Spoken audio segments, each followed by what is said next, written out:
Hello everyone, আশা করি সবাই ভালো আছেন। I know it's a late upload, but what you can say. আরেকটি তীব্র কনকনে শীতের সকালের দৃশ্য। শীতের জামা কাপড় পরে বের হয়ে গিয়েছিলাম এবং সকালবেলা খেজুরের রস। তো সব মিলিয়ে গ্রামের শীতের এনভায়রনমেন্টের কথা না বললেই নয়। এবং খবরে জানা গেছিল যে কিছুটা শৈত্যপ্রবাহ চলছিল, তো রাত বা দুপুর 12টা বা 1টার আগে কোনো রৌদ্রের দেখা মেলেনি সেই দিন। কি অবস্থা সবার? আশা করি সবাই ভালো আছেন। বছর শেষে আই এম নট শিওর এটা আপলোড হতে হতে কতটুকু দেরি হবে। So this is like 25 December. আজকে প্রচুর কুয়াশা, তো অনেকে বলছে শৈত্যপ্রবাহ এই টাইপের কিছু। টেম্পারেচার 17 এবং 18 পর্যন্ত নেমেছিল আমরা যখন সকালে 9টা-10টার দিকে আমাদের যাত্রা শুরু করি ভিতরের দিকে গ্রামে। এবং এখন 22 দেখাচ্ছে, কিন্তু এটা মনে হচ্ছে যে না 22 না, এটা হয়তো বা 19 বা 18 এই টাইপের ঠান্ডা। মানে রাত্রে যে টাইপের ঠান্ডা ছিল, কিন্তু মানে বাতাসের সাথে সরি মানে এই যে ঠান্ডার সাথে কিন্তু বাতাস আছে, হ্যাঁ। তো মানে এই বাতাসে আপনার আরো বেশি ঠান্ডা লাগছে। তো একটু ভারী কাপড় পরে না বের হলে ঠান্ডা আপনাকে মানে হার মানিয়ে দেবে আপনার সাহসিকতার সাথে। তো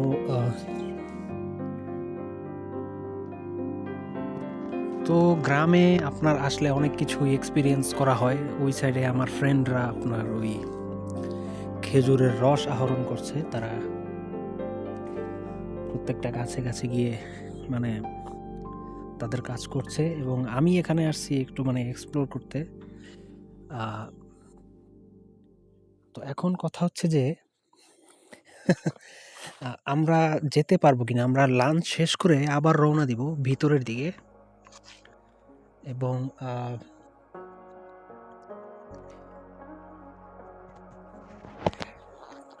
তো এটা আসলে আমরা ভিতরের দিকে যাব, মানে ওই গজারির দিকে। তো সেখানে দেখা যায় যে ভিতরে গেলে আপনার বড় মানে ওই বেজি টাইপের যেই প্রাণীগুলো আছে, আমি সঠিক নামটা বলতে পারছি না, তারপরে বানর এবং আরো অনেক কিছুর দেখা মানে পাওয়া যায়। তো আমি চেয়েছিলাম মানে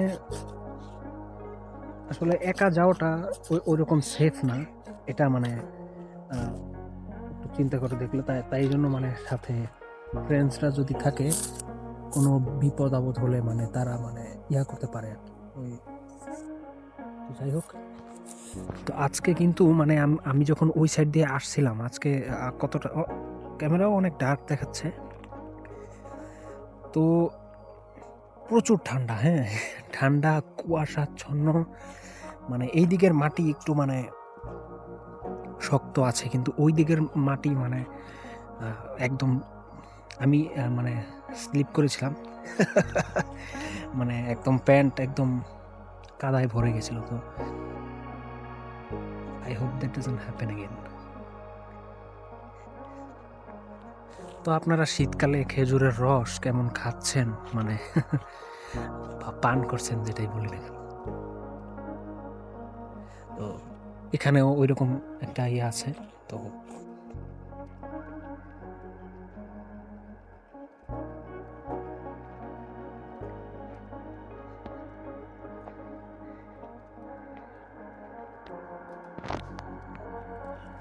আমার এখানে কিন্তু সবাই আপনার যে যার মতো আছে, শান্তিপূর্ণ একটা এনভায়রনমেন্টের মধ্যে, ন্যাচারাল একটা এনভায়রনমেন্টের মধ্যে, কম্পেয়ার টু মানে যারা শহরের দিকে থাকে। আমিও শহরের দিকে থাকি, বা যারা একদম রাজধানীর ওই দিকে থাকে, বা তারা মানে যারা নিজেদেরকে প্রাউড ফিল করে আর কি, যে আমরা ঢাকায় থাকি,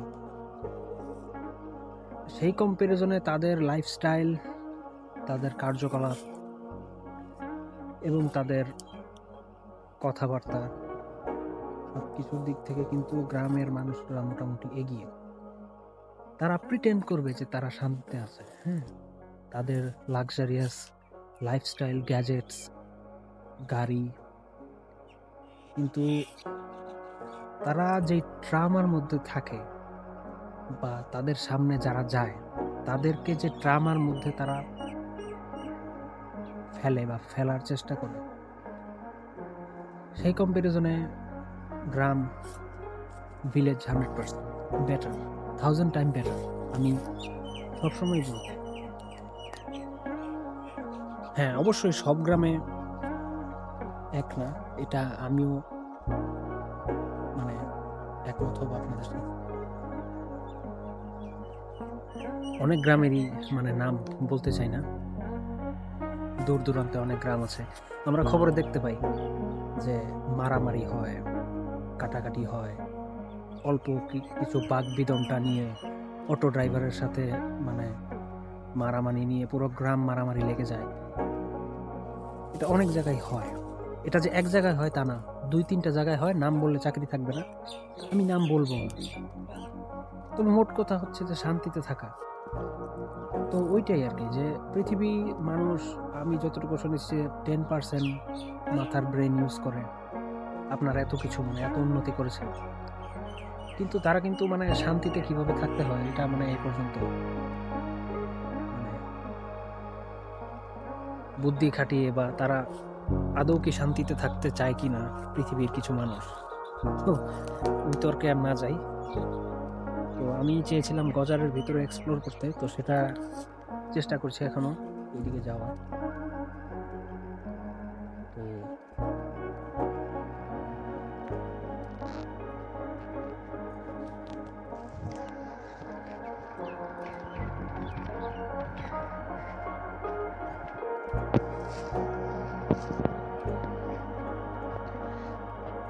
তো এখানে গ্রীষ্ম এবং বর্ষা, আপনি যেই সিজনেই আসেন না কেন, মানে সব সিজনে একটা ডিফারেন্ট একটা ভাইব বা একটা ফিলিং আছে। হ্যাঁ, এত ডার্ক আজকে দেখাচ্ছে সবকিছু, মানে কি বলবো। আচ্ছা,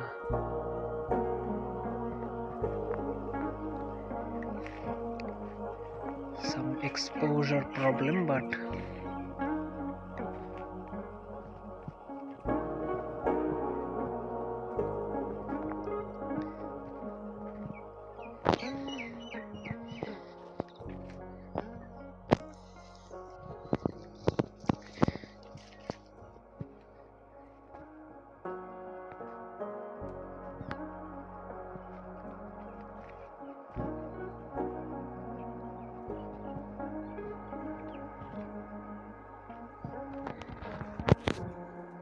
তো আমার ইংলিশ চ্যানেলে মানে আমি আরেকটা মানে ভিডিও আপলোড করেছিলাম, সেখানে আমি মানে এরকম একটা জায়গা দিয়ে যাচ্ছিলাম।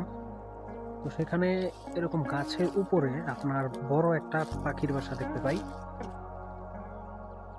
তো অনেকে বলেছে এটা নাকি বাল্ড ইগল। হ্যাঁ, তো অনেকে বলছিল এটা কাকের বাসা, এটা তেমন কিছু না। আবার অনেকে বলছে এটা বাল্ড ইগল। তো আমি ক্লিপটা যদি আমার কাছে থেকে থাকে আমি আপনাদের সাথে শেয়ার করব। তো এটা জানাবেন এটা আসলে কিসের বাসা। হ্যাঁ, আসলে মানে নিচ থেকে মানে প্রায় উপরে আমি যদি দেখি, মানে কম্পেয়ার টু, মানে আমি তো আগেও কাকের বাসা বা পাখির বাসা দেখেছি, সাইজটা প্রায় 10 থেকে 15-20 গুণ বেশি ছিল। মানে দূর থেকে নিচ থেকে মনে হচ্ছে ওখানে মানে আপনি যদি একটা হাতির বাচ্চা রাখেন, আমি জানি মানে আমি সাইজের ব্যাপারটা বলছি আপনাকে। লাঞ্চ শেষ করে আমরা আবার আমাদের গন্তব্যের উদ্দেশ্যে রওনা হব। তো এখন আপাতত এই ভিডিওটা এখানেই শেষ করতে চাই, কারণ ভিডিওটা লম্বা হয়ে যাবে এবং আমি স্টোরেজ সমস্যায় ভুগছি। আমার মানে 200 জিবি অলরেডি ফুল হয়ে গেছে এবং আমার পেন ড্রাইভ যতগুলো এনেছিলাম সবগুলি ফুল হয়ে গেছে। আমি সবগুলো মানে হাই রেজলিউশনে শ্যুট করার চেষ্টা করছি। এখন আর আমার মানে 1080p তে শ্যুট করতে ভালো লাগে না। তো দেখা যায় যে 1 মিনিটের ভিডিও আপনার 400 থেকে 450 এমবি বা তারও বেশি যায়। তো সেই কারণে হ্যাঁ, এখন মানে আমার আর কি একটা মানে সময় চলছে। আমি এখন মানে আমার পিসিকে আপগ্রেড করছি। এই যে আপনার এখন জানুয়ারি মাস, হ্যাঁ? সরি, ডিসেম্বরের শেষে। তো আপনারা মানে যারা পিসিতে কাজ করেন আপনারা জানেন র‍্যামের দাম কি পরিমাণ বেড়েছে, হ্যাঁ? ৳৪,০০০ বা ৩,০০০, ৳৩,৫০০ র‍্যাম এখন ৳৬,০০০ পৌঁছে গেছে এবং 16 জিবি যেই ভ্যারিয়েন্টস গুলো পাওয়া যাচ্ছে DDR5, DDR4 সেইগুলির দাম মানে আকাশচুম্বী হয়ে গেছে। মানে সেগুলো মানে এখন সোশ্যাল মিডিয়ায় মানুষ অনেক হাস্যকর জিনিস শেয়ার করছে তাদের মানে পোস্টে, যে মানে ওই গলায় লকেট লাগিয়ে মানে ওই তারা র‍্যামকে পড়ছে গলায় অনেকে। তো যাই হোক, র‍্যাম আপগ্রেডের পরে আমার টার্গেট থাকবে জিপিইউ আপগ্রেড। তো সেটা আরেকটা বড় চ্যালেঞ্জ। তো জিপিইউ ছাড়া আসলে মজা মানে ফিলিংটা পাচ্ছি না। তো এখন যেই মানে জিপিইউটা আছে ওটা মানে ওরকম পাওয়ারফুল না। একটু পাওয়ারফুল, একটু হাইয়েস্ট কোডা কোর এগুলো না থাকলে মানে ফিলিং আসে না। তো যাই হোক, আপনাদের সাথে আবার নেক্সট ভিডিওতে আমি কথা বলবো এবং আসলে কন্টেন্টে একা যতটুকু পারছি করার চেষ্টা করছি এবং মানে আরো মানে ইমপ্রুভ আনার চেষ্টা করছি। অবশ্যই ইমপ্রুভ আনতে পারবো যদি আপনারা পাশে থাকেন। তো আবার দেখা হবে। আসসালামু আলাইকুম।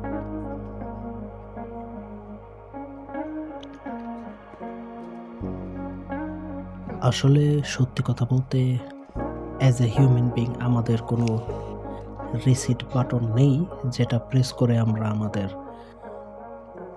মানসিক অবস্থাকে আবার পুনরুদ্ধার করতে পারবো। কিন্তু if you stay close to the nature you can get that. আসলে এটা গ্রামের এই পজিটিভ এনভায়রনমেন্টে থাকলেই বোঝা যায় এবং এখানে কোনো পলিউশন নেই, no sound pollution, no air pollution, just pure nature, exactly what you need for your brain and mind. তো আপনাদের এই শীতকাল কেমন গেল 2025-এর শেষে এবং 2026-এর শুরুতে তা কমেন্ট সেকশনে জানাবেন এবং আমার অ্যাডভেঞ্চার চলমান থাকবে এবং অবশ্যই আপনাদের সাথে শেয়ার করব। So stay tune in dark exhibit Asia. I will see you all very soon.